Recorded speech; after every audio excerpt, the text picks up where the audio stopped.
বন্ধুরা, সম্মানিত বন্ধুরা, আজকে আমরা জিটি বিষয়ে আলোচনা করব।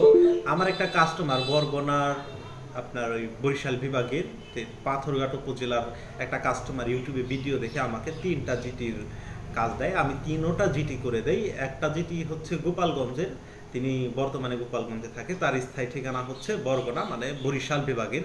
তো সেই 3টা জিটি আমি করি। 3টা জিটি করার পরে কিন্তু 2টা জিটি আপনার 2টা থানা আপনার প্রক্রিয়াধীন আছে, মানে চিঠিটা হয়েছে কিন্তু আবার হয় নাই। মানে থানা বলতেছে যে আপনি সরাসরি আসুন এবং আমাদেরকে আরো তথ্য দেন, ডকুমেন্ট দেন, আমরা তারপরে জিটিটা ওকে করে দিব, ঠিক আছে।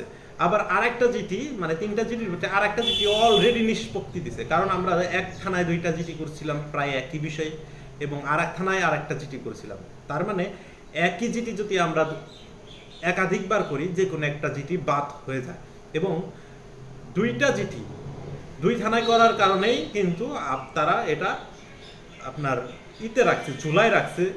এই জুলাই রাখার পিছনে আর একটা ঘটনা হলো, ধরেন আমার ঠিকানা অন্য এক জায়গায়, আমি যদি আর এক জায়গায় বসবাস করি, সেই ক্ষেত্রে আমার ওই ভোটার আইডি কার্ডে অনেক সময় পার্মানেন্ট অ্যাড্রেস, এই প্রেজেন্ট অ্যাড্রেস এগুলো থাকে। তখন এগুলো দেখে এবং জিটির বিস্তারিত দেখে অনলাইনে তারা এটাকে আরও সত্যায়িত প্রমাণ করার জন্য কিন্তু তারা থানায় ডাকে, ঠিক আছে।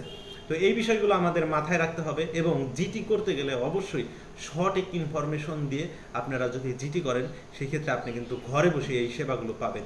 শুধু যে কিছু হারাইলেই জিটি করবেন তা কিন্তু না, কিছু পাইলেও আপনি জিটি করতে পারেন। ধরেন একটা গাড়িকে আপনি আঘাত করছেন, তাও আপনি যদি জিটি করেন যে আমার ভুলবশত বা যে কোনোভাবে সেখানে অ্যাক্সিডেন্ট করছি, ঠিক আছে, পরবর্তীতে যে আঘাত পাইছে সে যদি জিটি করতে যায়, সেক্ষেত্রে কিন্তু আপনি আইনের একটা সহযোগিতা পাবেন, যে এই লোকটা আগেই সিলিন্ডার করছে এবং আইনের সহযোগিতা চাইছে, ঠিক আছে। তো এই বিষয়ে কিন্তু আপনারা জিটি করতে পারেন, যেমন হারানো গেলে, পাওয়া গেলে, এবং ধরেন কেউ আপনাকে ফোনে হুমকি দিল, বা আপনি কাউকে হুমকি দিয়ে খাইতেছেন, বা কোনোভাবে আপনার বিকাশে টাকা বা ব্যাংকে টাকা হইল, আপনার জমি নিয়ে আপনার সমস্যা, প্রতারণা, এই বিষয়ে কিন্তু আপনারা জিটি করতে পারবেন বর্তমানে অনলাইনে। তো এই বিষয়ে আপনারা জানা থাকতে হবে, এবং সঠিক নিয়মে যারা বিজ্ঞ মানুষ তাদের দিয়ে যদি আপনারা জিটি করান, তাহলে আপনার জিটিটা গ্রহণযোগ্যতা হবে ঘরে থেকে, ওই পুলিশের কাছে বা থানায় যে আপনার দৌড়াদৌড়ি করতে হবে না, এবং পুলিশ আপনাকে মেসেজ দিবে